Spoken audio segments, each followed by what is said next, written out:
and again providing a lot of handholding support for the startups who are incubated with the IC Rise, and with the objective of providing intense exposure and intense awareness on the importance of sales and growth for a startup, which is again a very important vein for any founder or any team or any startup to have, for them to grow, for them to scale internationally, globally, for taking up their vision from a small level to a very higher level.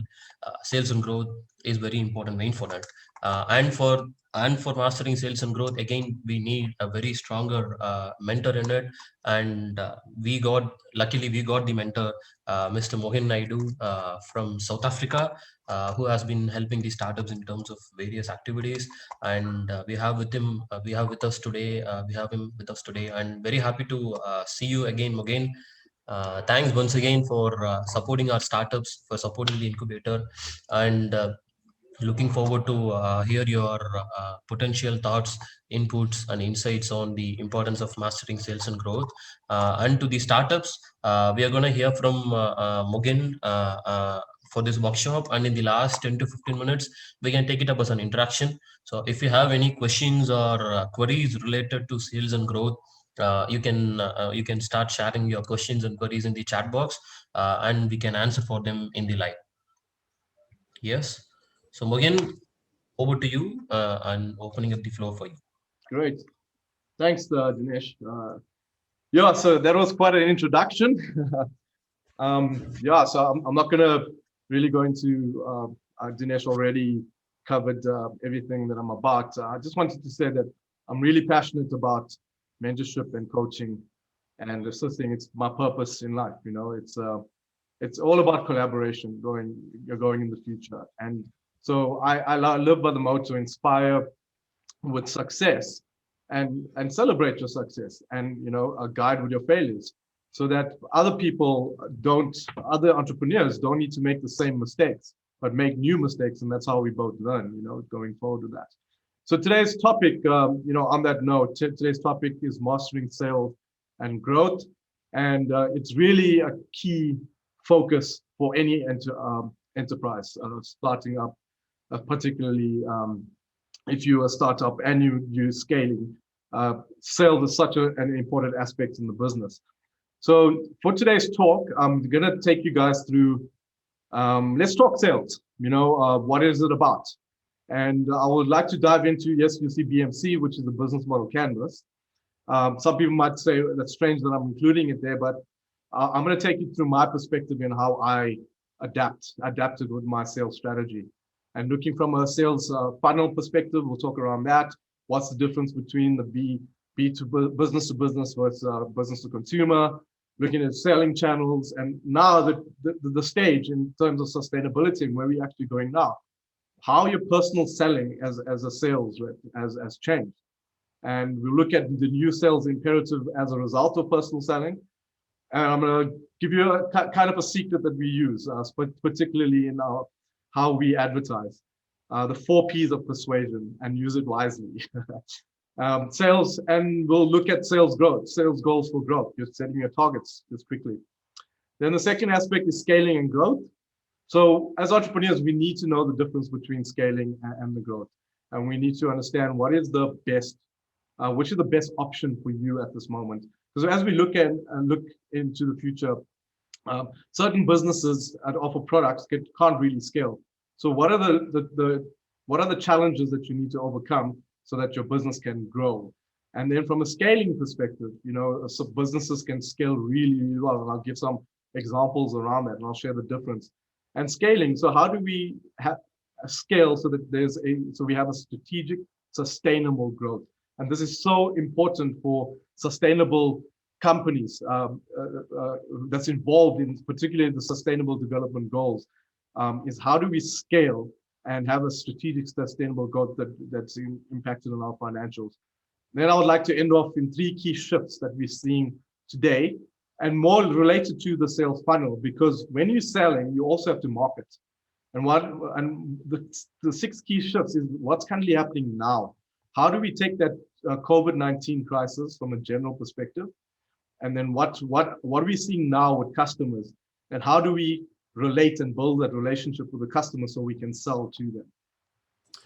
So let's talk sales, guys. So we know that sales is a vital contributor to the success of any business. I can guarantee you now, if you can't sell, there's no point in being in a business. It is one of the key factors.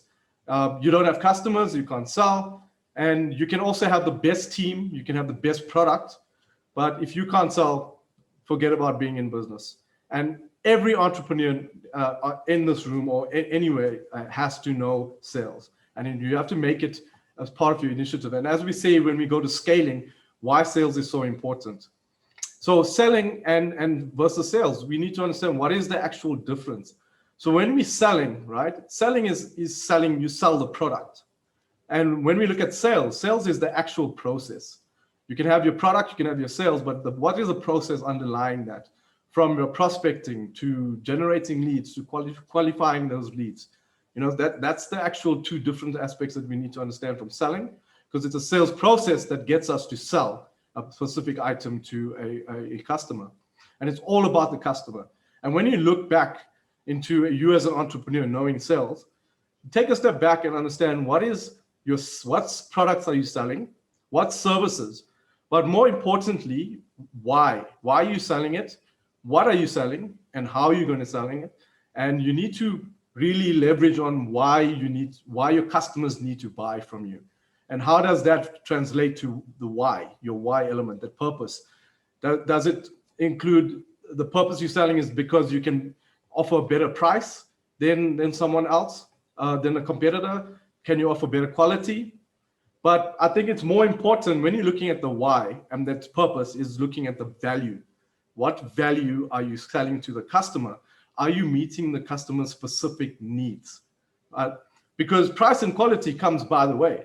You know, you can then compete on that level, but the ultimate goal is assisting the customer by providing them a value. And this is why I put the business model canvas here, is because I love to start with this, as particularly how I'm defining my sales targets. And I like to start with the value that I just mentioned here. So value is the value propositions. Are you meeting the need? What sort of, what needs are you meeting with your service to provide a specific value to the customer? And that goes back to understanding the customer goals, understanding the exact needs and requirements. And there's various types of customers that you can provide a particular value. Because if they don't see, you can have, when you look at your company itself, your company is not your brand, your logo. Your company is not your logo. Your company is not your slogan that you put in from a brand perspective. The company and your brand is how your customer perceives your type of business that you're offering or the product that you're selling. And that's where the value comes in. Are you addressing an emotional need for customer? Because that emotional need then lends itself to the value. And when you go, so the next point is that, hopefully you can see my mouse here. So I like to start with the value proposition, because I understand what value I'm offering my customers. Now the second point is that I define the customer segments, because from that, who am I offering this value to? And then you can break down the customers into specific segments that will benefit from this value that a specific service and product will offer. If you're offering technology, technology is just a tool at the end of the day. And then from that is that, how do I build my customer relationships? And then I look at the channels and how I get there. So I'll go into really more detail at a later stage, is that how do we define the customer relationships and what channels are we reaching them in? Because it really defines your sales strategy. So the value proposition, this section here, your value proposition, defining your customers, building the relation, know how to build the relationships and the channels, is such a sales focused component, because that's where you understand your market. You're able to build based on your costing structure in terms of what key activities that you're going to use to provide this value proposition to these. And the cost structure is basically your cost of sales, and then your revenue that you need to factor in to say, how much revenue am I generating out of this? And then based on that, your pricing model will be included in your revenue model that you could actually factor in to say, this is my target. this is my customer segments that I'm providing the specific product or service to, and that's how you actually formulate your sales strategy. I hope I've linked that, because that's how I understand it from a sales strategist, particularly if you're a startup and ideation. And when you're going to a grow up stage, and I'll get to the grow up stage, is that you have to focus 100% on sales. And this is where you start segmenting your markets to know who your customers are, and then you start selling them based on the value and the pricing to determine your monthly targets, your quarterly targets, and your yearly targets. So looking at the sales funnel, I'm sure everyone's familiar with this, but really the sales funnel it just has the sales component, it just has the last three in it. The first three is the prospecting, qualifying needs, and then you actually making an offer is largely marketing, and that goes hand in hand. When you say mastering sales, right? You don't just look at sales, look at your targets. You look at your marketing strategy as well, because you need to factor in that. Because if people don't know, or are not aware of your product, how are you going to sell it to them? So, and then you go to the negotiation, which is the intent and purchase, and closing the deal. That is the largely sales. Now that's where you get your sales team in. So if you look at it from a organizational structure, you can have a pre-sales employee who can define what the product is that will fit the particular market, and you can have your account manager to assist on that, and your marketing team actually gets together and say, this is what the market is actually looking for. And then you pass it on to your sales team to actually go in and close the deal. And the last stage is loyalty, where you're looking at delivering the product.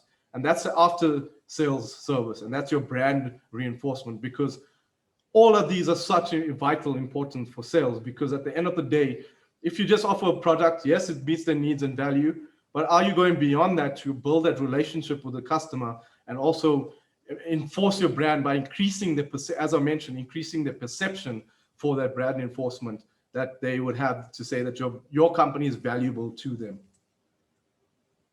So when we look at the customers, I'm just going to now break it down into the segments, and we need to know the differences between B2B and B2C, business to business and business to consumer. And B2B can also include your government entities. They're also a business that you sell to. And understanding the customer traits. So when we look at business to business, they really few potential clients, whereas looking at consumers, many customers. You have large purchases, which could be millions of rands or rupees. And then you have relatively small purchases. That's for personal or family and friends. And for those who know about business, the long sales cycles to close a deal, tenders, government tenders. I mean, we sit for months and months just to get that. And the consumer is relatively short cycle. Multiple influencers and decision makers that has to go through in business, all the red tape, fewer influencers and decision makers for B2C, and more difficult to identify influencers and decision makers, but it's easier for consumers with influencers and decision makers because they see on Instagram, you can promote your products through influencing. They have more access because it's more out there in the public. So really, it just defines what business are you in, right? Do you want to sell directly to the customer? Are you selling directly to the business, or can you do both, right? Because one is obviously quicker wins, as you can see, and one, yes, while the long sales cycles it is quite long, you're actually going to, at the end of the day, there is a lot of money involved in the business, and the margins are definitely much higher. In my experience, during COVID, my business, yes, we focus on B2C, yes, and we also do B2B. So we service large telecom companies here and large businesses. And from the B2B perspective, the margins are higher. And when COVID hit, we had to switch and switch more to the business to consumer, because the consumer side now, they started working from home. They started taking all their work and working from home. And that increased, right? We set up their home servers. We helped them, assisted them from working from home, and doing a lot of connections, data connectivity, so they can access the internet. But where the sales wasn't great was because the margins were still smaller on the consumer side. But the margins are bigger, and none of the businesses were operating much in COVID. So that's where we we still struggle. So how do you now, when you're looking at from a sales perspective, how do you now pivot to say, how do we address this effectively? And when you're looking at the buyers, it's just relatively from B2C buyers, decision makings are in the household. The purchase size is really quite small, and that's going back to my margins. It's smaller gigs, but we needed to get more volume sales. And when we look at B2B, purchase millions of dollars, quite big, and there's lots of organizations, but the margins are extremely higher. So looking at, while there are differences in terms of the purchasing and the amount and the revenue scale, when we look at business to business and B2C, they still follow the similar sales funnel. So I'm just now linking it back to the sales funnel to give you a perspective on how it actually filters down. So while B2B, we build the strong relationships, that's where you're creating awareness. You need to pick up the phone and call, and make those calls. You need to go out, research, and look for people. And don't just, like, for an example, a lot of people on LinkedIn contact me and say, hey, we have a product. Why don't you buy it? Right? For me, that's not a no-go, because I believe, yes, it's who you know. And how do you get to know that person, particularly from a business perspective, is building that relationship. Inquire about that person, inquire about their problems, their needs, build a relationship, and then eventually I'll teach you, I'll show you basically how to actually push that sale onto the customer after building that relationship. It's about offering that value. So when you start at each one, you can see sharing experience, focusing on the niche market. It's very niche businesses, long sales cycles, as we discussed. When we look at consumers, building brand awareness, focusing on triggering emotions and quick emotions, because consumers generally are quicker purchases. Short sales cycle, and so you have a view of how you want to do your sales cycles and what to include. So we include both from a consumer perspective and a business perspective. We have two separate life cycles that we follow and we expect. So like we're working on tenders right now. We know that for this month, yes, we'll put the tender document together, but we're going to expect this tender to be closed in the next 3 months. So we need to factor all that in our financials and in our sales targets so that we can get a better view of our sales goals. So, and it really follows the same process on the funnel: awareness, interest, consideration, intent, evaluation, and then pushing to the customer to buy that and really completing the sale. So I've just put some examples there in terms of from the sales funnel perspective.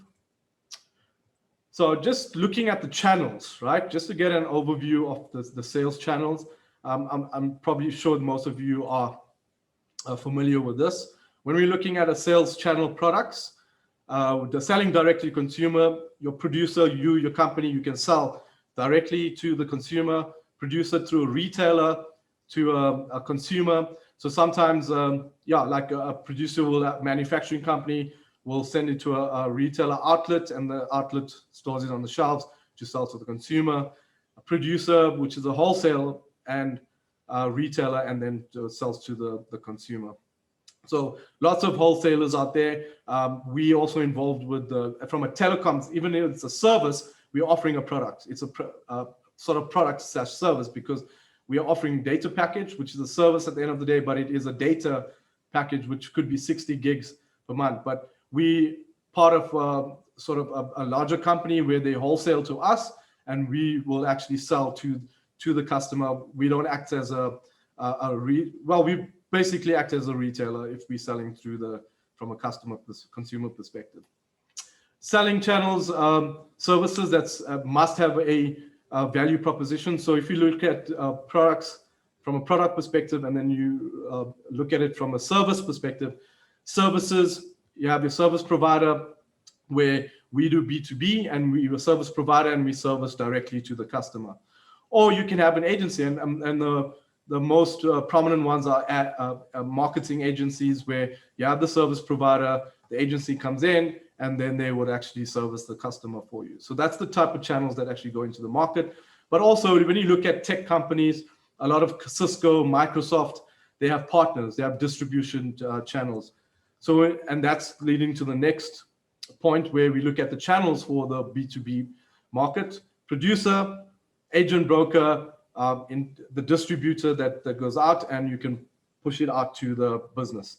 Or you can have a producer, and an example would be Cisco, Microsoft, selling tech.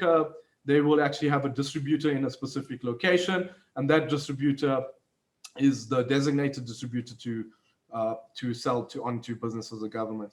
Or you can sell directly through an agent or broker, which is typically the services, or you can sell directly from and you take it onto your own hands. But what we generally see, it depends on how you want to structure your sales and distribution channels, particularly when you're selling to the B2B market. What sort of rates that you're going to actually provide the distributor? Do you offer rebates that incentivizes them to actually make more sales and make it worthwhile for them to actually distribute the particular? Or if you cannot set up a particular office in a location, then your global office can, international office can actually sit in a distribution channel framework that actually provides your services. So one of the that we did was, if you're going out that specific route, we did an engagement where we looked in all of Africa for Microsoft, where we looked at all independent software providers or distributors. Who are the best? What criteria does Microsoft want? Because they cannot offer a direct presence in the market. So who can they actually partner with? So there's a lot of risk and assessments and a lot of research that needs to be done for you to actually go the distributor network to see who has integrity, loyalty, and able to actually push your products to the specific markets.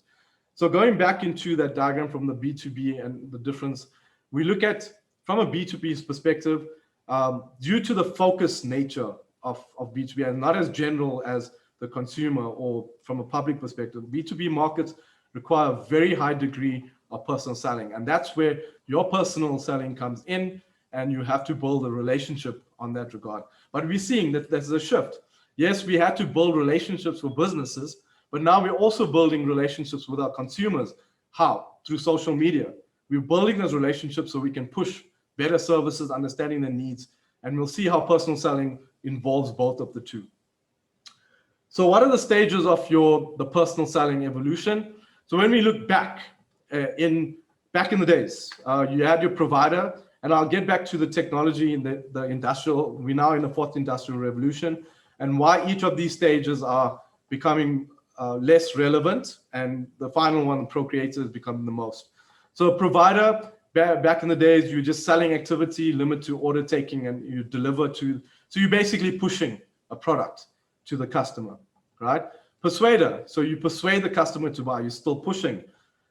So prospector is seeking out buyers perceived to have a need. So now it's really going more into understanding the needs, where sort of a push to understand the needs, sort of a pull to understand the needs, and then pushing the product. So it's a little bit in between in that basis. And then the problem solver is generally guys who understand the exact problems and value that they could provide. What are the pain points of the customer? So what problem can we solve so that we can offer you better products and services so that you can reach your goals? And the procreator is the seller that determines buyers' needs and fulfills them. So this is where you really want to be as a procreator, because you're understanding all the needs, you are a problem solver, and you want to fulfill that specific need with the value of your products. So if you look at from the 1950s, 60s, all the way to now, the year 2021, we are actually now in an environment where the fourth industrial revolution is coming in. And if we look at the different various stages of the industrial revolution and the technology that we have, customers are becoming so much more powerful these days. And how? Because back in the days, as I mentioned, you could push your products to them without actually understanding their needs, but you create an instance where they may think that they need the product. But now, because there's social media, there's all this technology, and there's all this data that's out there, customers can do their own research, customers can identify their own needs. And so it's really about really understanding the customer's needs. And customers nowadays wants to be, if we look at the web 2.0, right? from Web 2.0, customers will go online, they will see a product and probably purchase it on e-commerce. Then Web 3.0 came in with a lot of the social media aspects grew, data and technology that's improved. So customers actually could go on social media, review products, give bad feedback at any instance. And they have that power to actually even go to ask friends for advice about a specific product that influences their decision to buy. And in the fourth industrial revolution is that now, even though customer has these power of buying things from you, is that they want to be part of something else now. And we look at sustainability and, for example, climate change. Customers want to be part of something bigger than themselves now. It's not about products and especially during the COVID crisis, all luxury items declined a lot, and we see that necessity became the norm. And now customers want to see how they can be purposeful. So now, how are you taking this factor from a customer experience, right, to helping them in their journey and their goals, to fulfill those goals? And that's, if you can link that, if you can help our customers and service them with you are going to increase sales phenomenally by factoring that. And if we look back in the days, it was advertising, promotions, then direct marketing, CRM came in, where we could sell better to customers, and Salesforce automation, journey mapping of the customers, and in terms of exactly what point will they buy your specific product and the need. And now it's all about customer experience. This is where we're sitting. There's Internet of Things, there's artificial intelligence, big data, all this information that we can get to say, yes, we have this product and service, but know that this product and service is just a tool, but how can we offer the value for them? And now customers, as you can see, the evolution of the customer service is that technology is now making the experiences better. You can literally buy anything from anywhere in the world 24/7. Delivery time is faster. As product fixes products, agents work through one system. We're moving now to a single view of a customer. No longer are the days where, well, we still got to get there, but now we do have a single view of the customer, where instead of having a customer has an issue, we pass them from one department to the next. We have a single view of them where we can address the issues, and that phenomenally assists with how we can sell to the customer by having a single view, because everything is incorporated and aggregated into one view that we have of the customer, so we know exactly what the customer needs are and wants. Okay. So just going back to the previous slide, just reflecting on the previous slide, when we look at the changing, from a personal selling perspective and how the customer's view is changing, and when I link back to the relationship, so it's all about relationship selling and versus the traditional selling. So when we look at relationship selling and the traditional selling, when we look at the approach, we see that back in the days, and I talk like it's really many years ago, but what happened in traditionally was that when you used to sell, right, you used to really have a small percentage of time spent in actually telling and building that relationship, and then qualifying that lead, and then presenting the features, and then closing long and hard. So 40% of that time is really about closing that deal. So, how long does it take? If we really spend more time building that relationship, because at the end of the day, the benefits of that building the trust, building the relationship is building the trust. It builds the trust as well. And then word of mouth goes. If people really believe in your relationship, they would actually spread the word in terms of what your product and service is all about. The second part is identifying, probing and asking questions, and actually listening to your customer. And that's where you understand their needs and their particular value. And then making the presentation 20%, really selling, you sell the benefits, and then you spend 10% closing.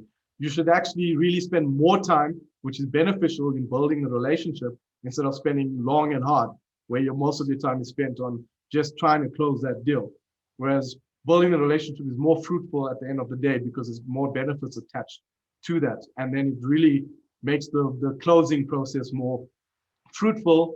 And also in terms of, for you, from a personality perspective, it gives you better, because you're taking less time to close, it gives you more perseverance to close more deals in this type of way.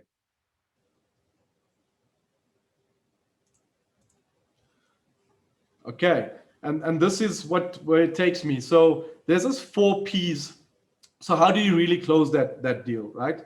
So there's an art, and this is a 4 Ps of persuasive writing. I like to use this in my adverts to catch attention. So essentially, the 4 Ps is making a promise to the customer and painting a picture, right?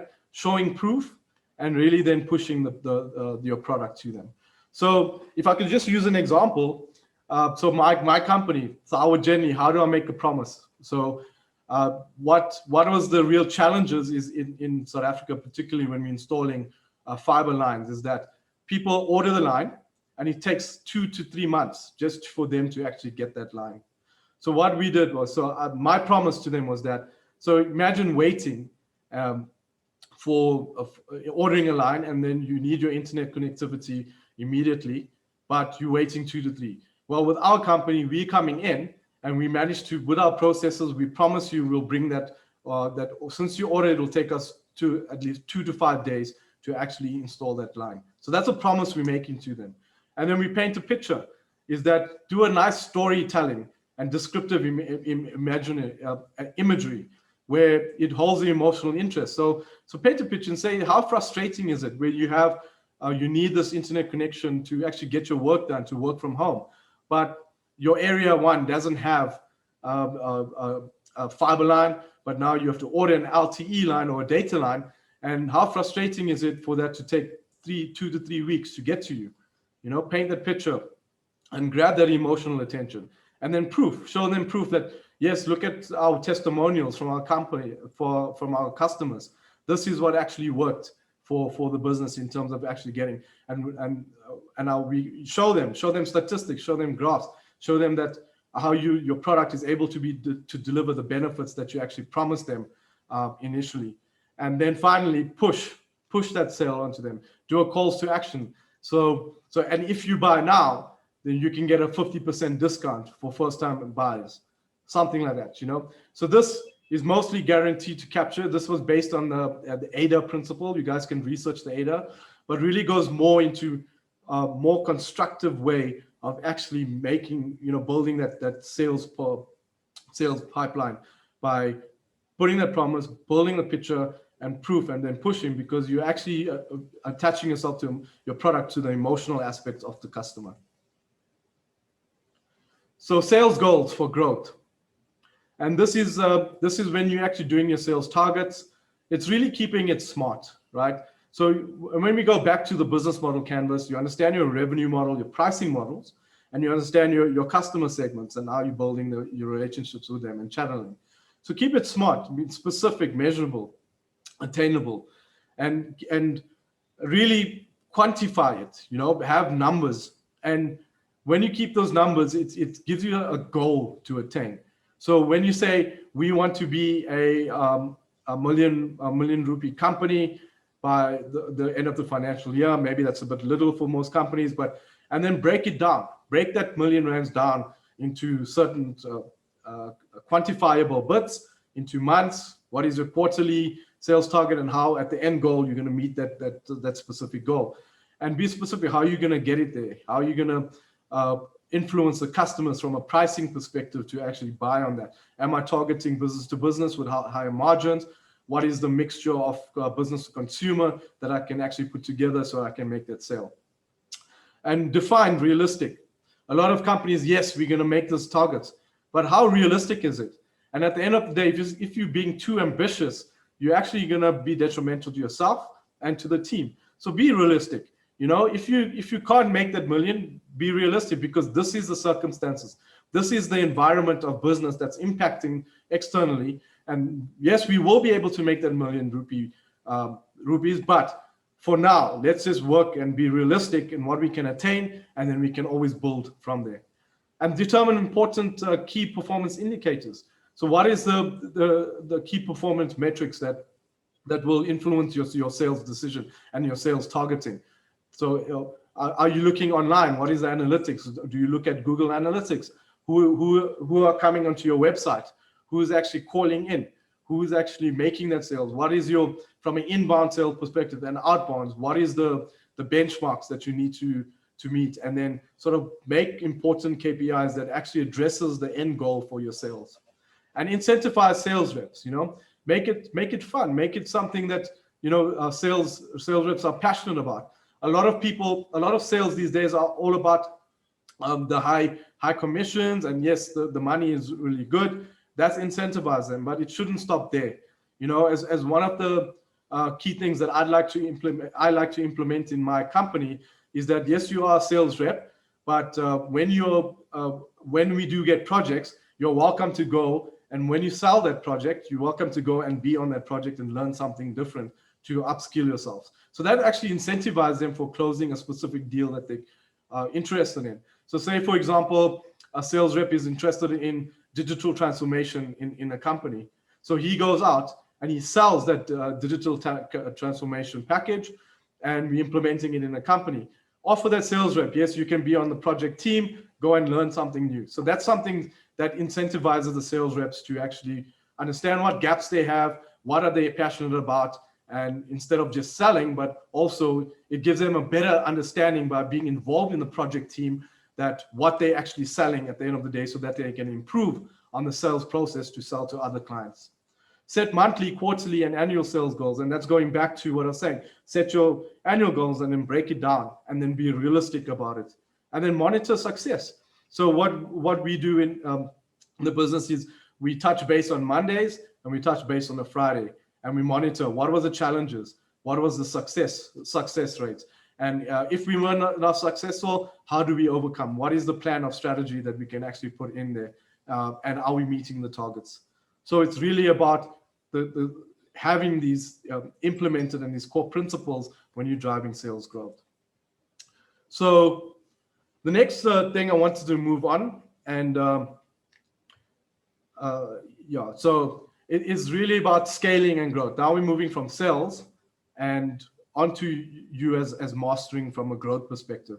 So there is the difference between sales and growth, right? So we need to know what is the difference between scaling your business and growing your business.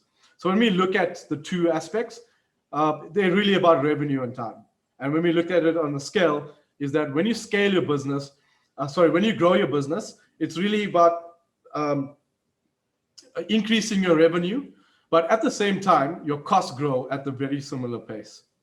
So you're not really, so what you want to do is that when you add customers, the more you hire, the more customers you add to your business, the more you have to hire people, right? So that impacts your revenue and financial growth. And so you can only attain, in a growth business, you're only attaining financial growth or revenue growth when you have to pay for more expenses to contribute to that financial growth. So for example, and going back to the marketing, advertising firms. So yes, you might get more customers, but your employee count cannot manage to service those customers. So what you got to do? So you have say you get a $50,000 customer engagement, but now you have to employ a $50,000 employee to manage that customer engagement. So that's where the cost and to growth is really quite incremental. So looking at scaling of the business. So how do you scale? So scaling is actually achieved by increasing your revenue without incurring significant costs. So when you sell, for example, when you sell a digital product, the cost of each purchase is low. And this is really about you obtaining revenue and financial growth, but at a stable, stagnant expenses. So you're not spending more to actually achieve that phenomenal growth. And a good example here is tech firms. Google, for example, Microsoft. Microsoft also, all they had to do was develop the software, and then they didn't have much scale because they had a lot of scale because they could actually sell that software for premium. It was one version made to millions of customers. And Google did the same thing. So Google gets their money from paying business customers or ad-free support customers. So they're actually getting money where they're not really increasing their cost, but they're actually getting more people to, more revenue from servicing that, particularly around their ad revenue. I hope that kind of makes sense. So when is the right time to scale and grow? So you kind of have an idea to say, okay, growth is not so great, but scaling looks better. And yes, everybody wants to be in a scaling business because you're keeping your costs down at a minimum and your revenues is increasing exponentially. So when is the right time to actually scale or to grow? So when we look at this particular diagram, when you're a startup, particularly right now, you go through your ideation phase where you have 1 to 5 employees, and then you go to a startup phase where you have about 6 to 15 employees. And this is all around product development, validating your business model, and you're really in the startup stage. And then you go into the grow up stage. So initially the ideation and the startup is about product development, validating your business model, seeing how it works from a customer perspective. But looking at the grow up phase is you focus 100% on sales. That's where the key sales component comes in, because now you want to be, you post revenue, you need to focus all your energy into the business. When you're looking at from a scale up perspective, you have 15 to 252 employees. So now you're really scaling. You have a place in the industry. You're becoming more sustainable, and then that's where your revenue from your sales and revenue is phenomenally increased while keeping your costs low, and you're going into the growth stage where you are growing now from greater than 250 employees. But from this, you would really scale in a specific location. But if you want to expand globally, that's where you should be, and internationally or into other specific areas. That's where you need to actually be in the growth phase, where you're now adding more employees, but still your high revenue and your automated processes that you implemented in your business for that scaling, and I'll go a bit more in detail just now, will assist you from a growth perspective. So let's look at the scaling components. When you're scaling up, so you know that this is the scale up is really about going from your grow up stage where you focus 100% on sales, you're increasing the cash flow, you're making good revenue, but you're also keeping your employee count and your cost at a minimum. So how do you actually go about preparing to start your startup to scale?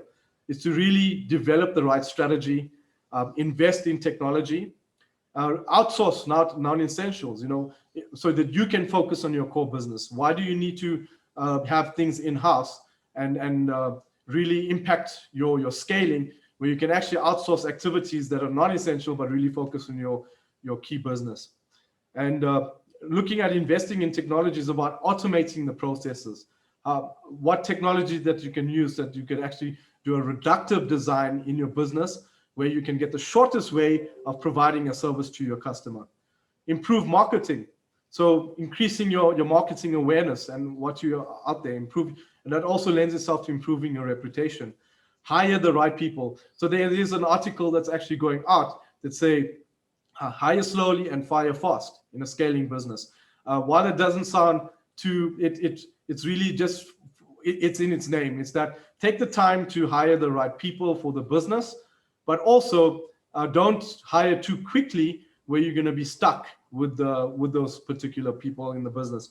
So that's also going to impact on your scaling if you're going to hire the incorrect people, because your costs are still going to be high and they're sitting there and they're not providing to the processes of the business.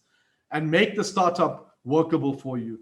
So what that means is that do you have a startup where you can say at the growth stage, I can actually comfortably walk away from this business and this business will still be operational, So in the grand scheme of things, when you're looking at scaling at the right time, it's really about between your grow up stage where you focus 100% on sales and really implementing your scale up with the right strategies. But in the grand scheme of things, make sure that you make this a goal. Make scaling a goal, because if you don't have it as in your roadmap or something that's in your mind, that's in your strategy, that's not going to be attainable. You're just going to go with the flow.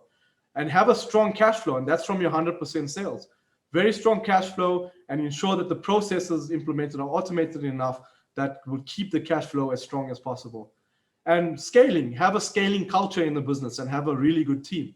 Streamline, automate processes, collaborate with other suppliers, collaborate with your customers to understand their needs, co-create with your with your customers, and ensure sustainability. Your end goal is that you need to be a sustainable business. So how can you ensure that scaling is in the right, by implementing these principles to ensure that you are sustainable with your financials and how you're actually going to sell. So what to do if your business can't scale, right? So we know that a lot of the tech companies are able to scale, but what if you're in a business that you cannot scale? And you do get a lot of businesses out there, and it's not that that you find this out later. It's the type of thing that you're passionate about and the product that you're selling. But even growing is not a bad thing. There's no bad things to growing the business, and there's no better way to that scaling is better. They both fit different types of enterprises that you're trying to develop. But unfortunately, certain products cannot lend itself to scale with customers. So what do? So know your customers really well, because it's all about sales. It's all about what I've mentioned earlier, building that relationship. Identify your customers where you're having a product that you can really scale, but have early customers. These are the early adopters. Have smarter customers, and look at your engaged customers and look at your deep-pocketed customers. So your early customers is that how you're keeping them engaged by providing products with them as the early adopters. I was an early adopter with smartphone. I always wanted to be the first person to get the latest mobile phone. So Samsung really incentivized me by giving me free vouchers to say, you are one of the first 1,000 people in South Africa to get this phone. And here's an incentive, here's a voucher. So how are you enabling that? So smart customers understand, customers are really smart. How are they actually getting to, being aware with your products? How are they fitting into your business model canvas with the channels and building that relationship? So smart customers is really about people that know their way around the social media, know a way around ordering online and using the computer. So how are you getting to address that, to get a hold of those particular customers? From an engaged customers, so customers that's already engaged in your product and service, how are you bettering that engagement? Are you building that relationship? Are you offering better services, after sales support? And deep-pocketed customers, are you really taking care of these guys? These guys have a lot of money, and are you servicing them in a way that that you are keeping their business? A lot of banks do that. They really prioritize the high net worth individuals, where it becomes such a big thing, where if they lose a high network, it's become detrimental to the business. How do you keep those customers engaged? Recruit key accounts, onboard early adopters, offer incredible support, learn from customers, and that's when the smart customers and engaged customers, offer customer value adds and spend social time with customers. And that's really about building that relationship. Reach out to them on social media and see what they're mentioning about your products on social media, because that really, really helps understanding their needs and implementing your sales strategy. Okay, so just going on to the last section, I hope I still have time. The 6 key shifts, and that's really from a COVID perspective. So looking at from what are consumers doing right now, So right now we need to factor in, yes, COVID happened, new normal happened, people's spending, people's purchases really changed. But let's understand, so what's going to happen now when lockdown is over, when this COVID is over, what's going to happen afterwards? So I'm going to give you a perspective in terms of, Kantar did a brilliant report into how you're actually going to grow your business when growth actually returns. When this whole COVID nonsense is over, what happens then? What do you do then? Because a lot of the things are going to get back to normal, demand's going to change again, but still in that really. So we look at, from a channel shopper perspective, consumer shifts, we look at category dynamics, your brand purpose in the market, and organizational perspective. So channel shopper, we're looking at pivoting towards the new ways and places people would will buy after recovery, after the COVID-19. And then categories, creating solutions, assets, innovations to gain share and accelerate category growth after COVID-19. And then ensuring, from a consumer perspective, ensuring relevance in a shifting society with new needs and attitudes, because this is really about the consumer. You don't have a customer, there's no business. And then your brand purpose, how are you shaping the future? How are you actually coming in and providing societal need? Are you being a societal brand out there that changes customer perceptions? Organizational effective, creating, anticipating structures, having tools and processes. So are you going to be ready for the next COVID-19 should it ever happen?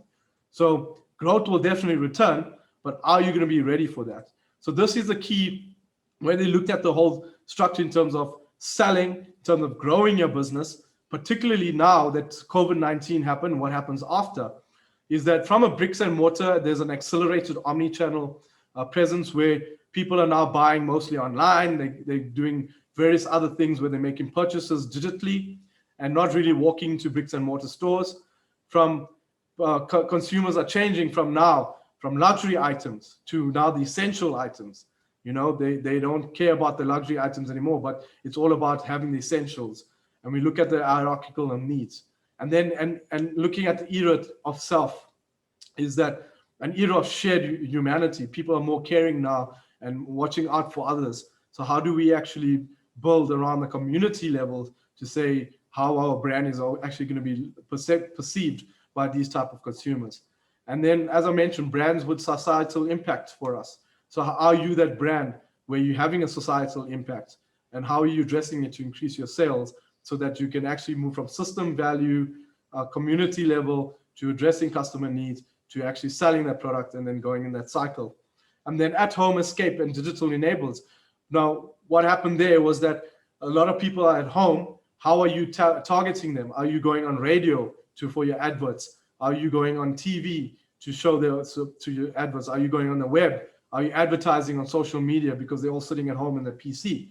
How are you enabling digital to actually get your awareness and marketing out there to improve sales? And then are you that anticipative organization where you are actually predicting what's going to happen? Are you going to have tools and processes so that you are, one, scalable, and two, making good revenue so that you can actually counter any other additional pandemics that may occur? So looking at the omni-channel segment, I'm just going to touch very quickly in terms of it's really about having the availability and agility to supply specific. And we look at the grocery stores, for example, Pick n Pay really, and all these large retailers and grocery stores really went out and said 60-minute delivery, you know, for your groceries. Order online, and really in 60 minutes, we will be able to deliver those groceries to you.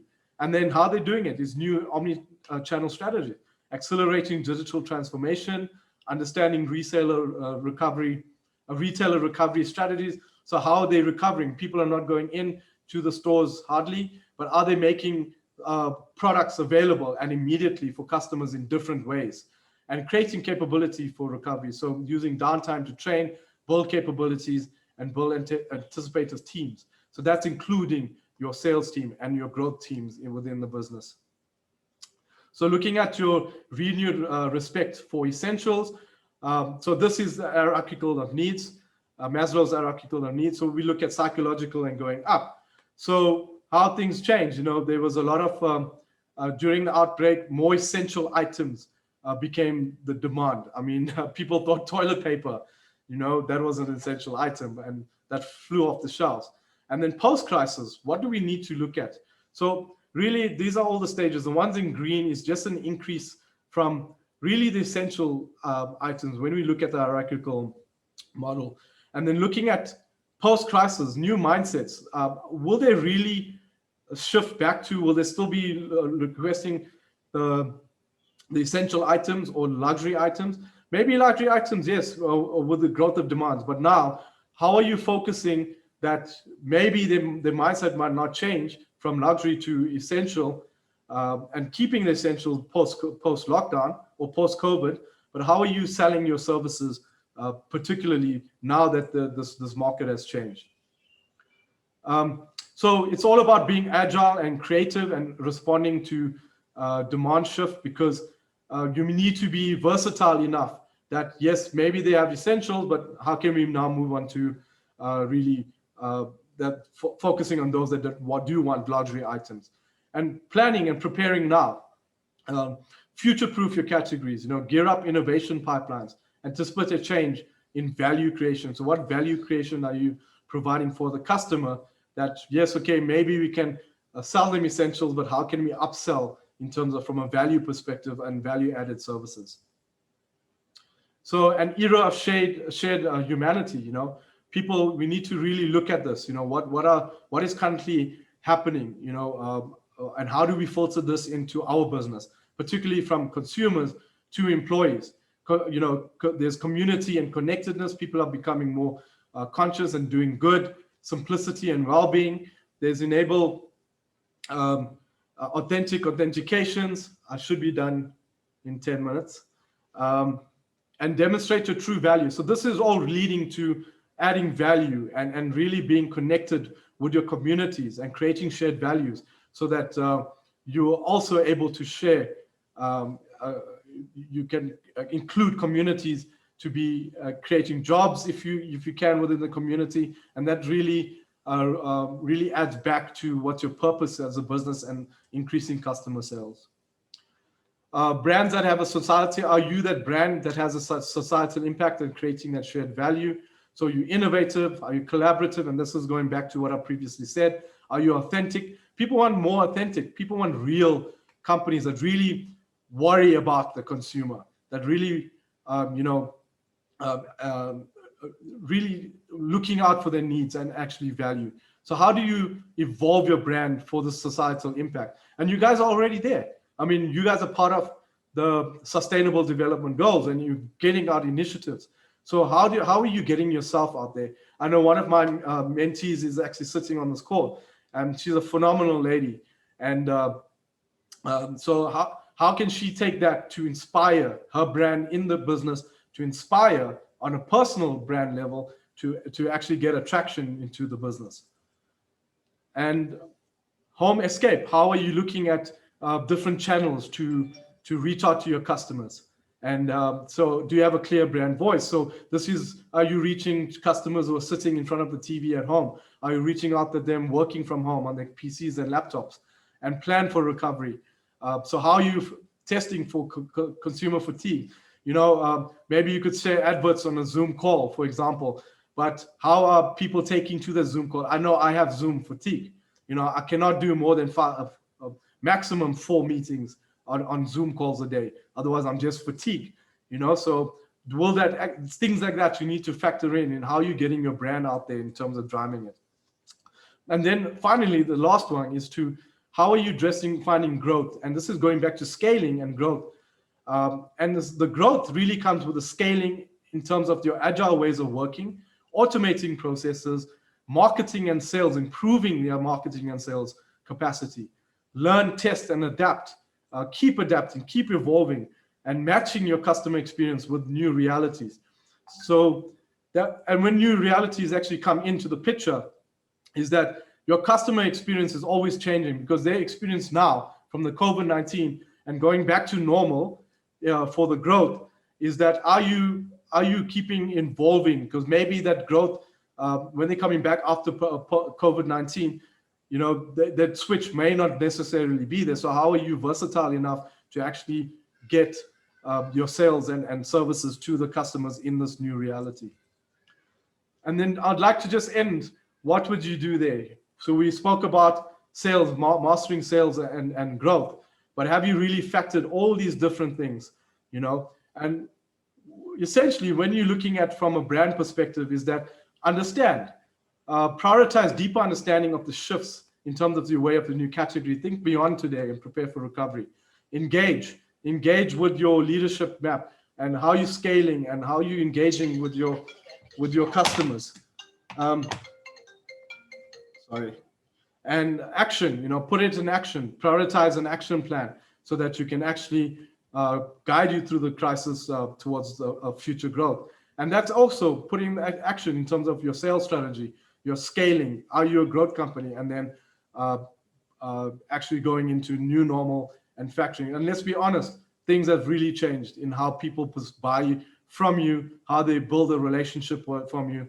But at the end of the day, it's how you're managing this whole process from today, recovery, and going into the future.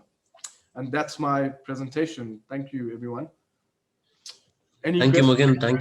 Thank you so much. Thank you so much for the thought-provoking inputs once again. So earlier we had a workshop with you, and we had a couple of mentoring sessions, and again consistently you're bringing in up a lot of inputs and a lot of valuable insights to the startups. And uh, about the session, since we are running out of time with the interest of time, I think we may not be able to take questions live, as the session may end in next 5 minutes. But we have three questions till now from Lavita and Vaishnavi. I'm much happy to loop those questions to Mogin, and I'll be collecting answers from Mogin for all these questions offline. And is that fine, Mogin? Yeah, Will that be fine? 100%. That's fine. Yeah. Since we are running out of time. Once again, thanks to all the startups for participating. Please don't please don't forget to share your feedback about today's session. I have already shared the feedback form in the chat box. It will just take another 1 or 2 minutes for you to answer about your feedback. And also, if any of the startups under the incubation program would like to take up a one-on-one mentoring session with Mogin, please share your feedback in the same form, or you can reach out to me over a call or WhatsApp. I'm happy to facilitate a one-on-one mentoring. Already, I am facilitating one-on-one mentoring with Mogin for 3 startups in our cohort 2.0 incubation program, and Morgan has been supporting them on the tech part in making up the action plans, and again on accelerating the strategies and things they want to consider for accelerating their product development and sales and marketing parts. So since Morgan is he is having a very higher versatile point and a strong experience in all these different domains, startups who are in need of a mentoring under any of these different domains on technology, marketing, sales, growth, business planning, and everything, please reach out to me for a one-on-one mentoring. I'm much happy to facilitate a session. And once again, thank you so much, Mohin. Thank you so much for spending your time with us again. And thanks to all the startup founders for spending your time with us. Sorry, with the interest of time, couldn't able to take up the questions on live, but I'm 100% assuring that all the questions from the participants will be answered in offline through an email from Mogen. And thank you so much. Again, we're much happy to see you all in our next week's workshop on next Wednesday. So we have Mr. Vaibhav Garg, who's gonna be sharing the nuances and importance of pitching, how you want to pitch, how you want to create a pitch about your startup, and how you want to do it. So we'll meet you all in next week's workshop. The meeting link will be again circulated to you all. Thank you once again, Mogen. Thank you so much, all the participants. Please don't forget to share your feedback. Have a great day. Have a very nice day. Thank you, Mogen. Thanks, everyone. Take it easy.